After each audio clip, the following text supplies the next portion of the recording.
The Art of War by Sun Tzu, translated by Lionel Giles. Part 12. The Attack by Fire. Sun Tzu said, "There are 5 ways of attacking with fire. The first is to burn soldiers in their camp. The second is to burn stores. The third is to burn baggage trains. The fourth is to burn arsenals and magazines. The fifth is to hurl dropping fire amongst the enemy." In order to carry out an attack, we must have means available. The material for raising fire should always be kept in readiness. There is a proper season for making attacks with fire, and special days for starting a conflagration. The proper season is when the weather is very dry.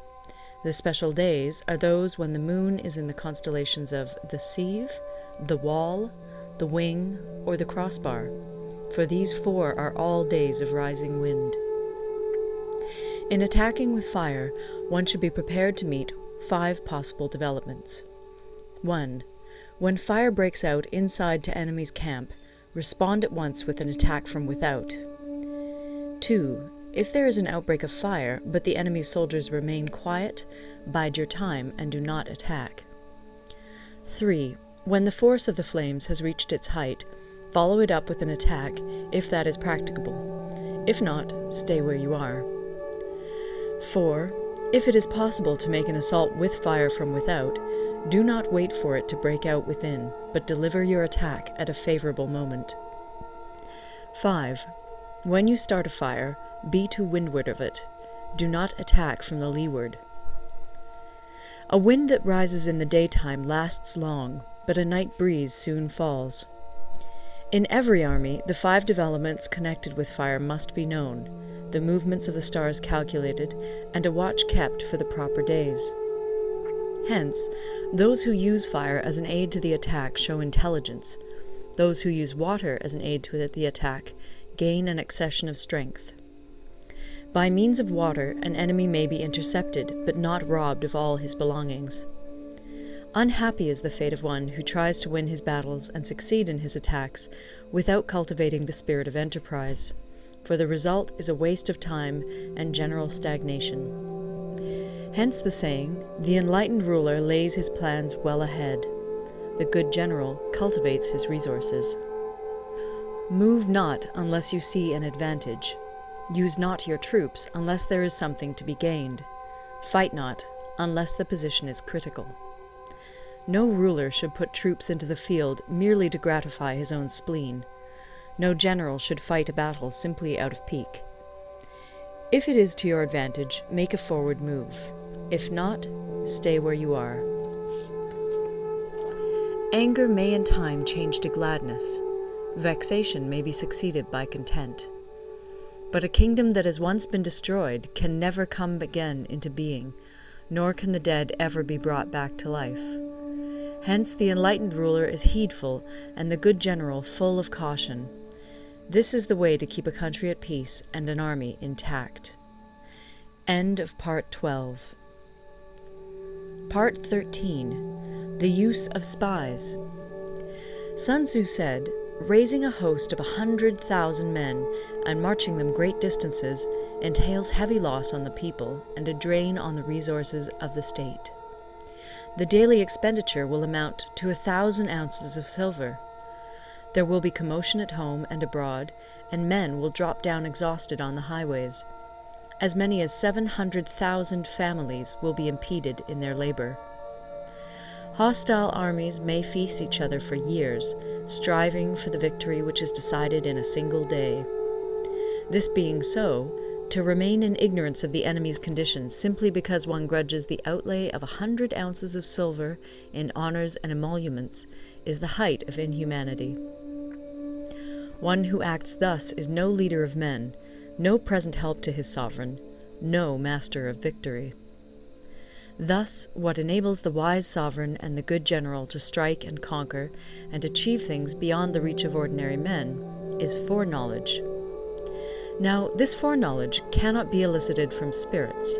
It cannot be obtained inductively from experience, nor by any deductive calculation. Knowledge of the enemy's dispositions can only be obtained from other men. Hence the use of spies, of whom there are 5 classes. 1. Local spies. 2. Inward spies. 3. Converted spies. 4. Doomed spies. 5. Surviving spies. When these 5 kinds of spy are all at work, none can discover the secret system.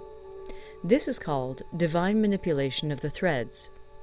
It is the sovereign's most precious faculty. Having local spies means employing the services of the inhabitants of a district.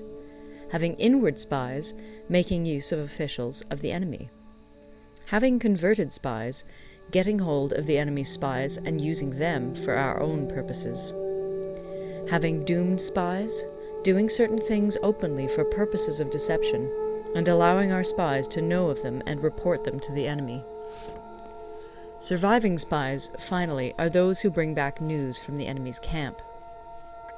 Hence it is that which none in the whole army are more intimate relations to be maintained than with spies.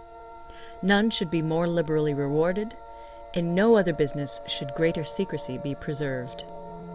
Spies cannot be usefully employed without a certain intuitive sagacity. They cannot be properly managed without benevolence and straightforwardness. Without subtle ingenuity of mind, one cannot make certain of the truth of their reports. Be subtle, and use your spies for every kind of business.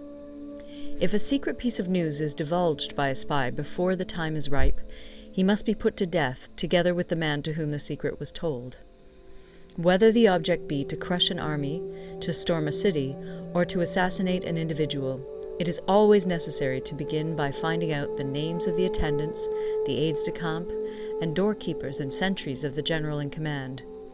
Our spies must be commissioned to ascertain these. The enemy's spies, who have come to spy on us, must be sought out, tempted with bribes, led away, and comfortably housed. Thus they will become converted spies and available for our service. It is through the information brought by the converted spy that we are able to acquire and employ local and inward spies.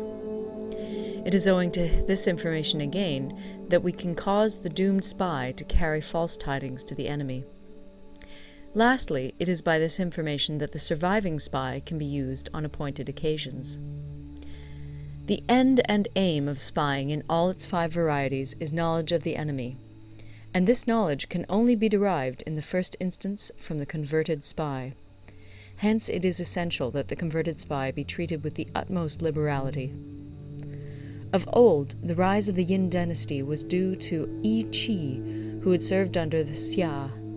Likewise, the rise of the Chu dynasty was due to Liu Ya, who had served under the Yin.